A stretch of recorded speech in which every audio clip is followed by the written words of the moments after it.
Confidence is what I'm building here in Avenues, which is getting a lot better. When I first came here, I was very shaky.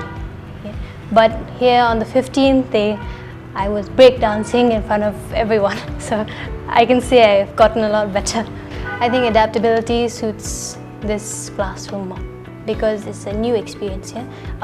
Fresh out of class 10, we've never done anything like this ever before. So yes, adaptability is one of my top values.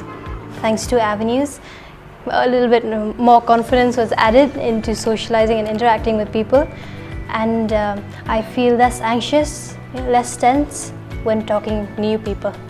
Because in life, you need connections. You cannot go through life alone. You need friends. You need confidence to become friends with somebody. You can't be friends with somebody by not speaking, by just looking at them.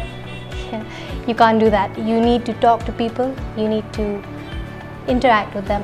And confidence plays a big role in that. The most memorable thing that I will take with myself throughout the years is the fun we had.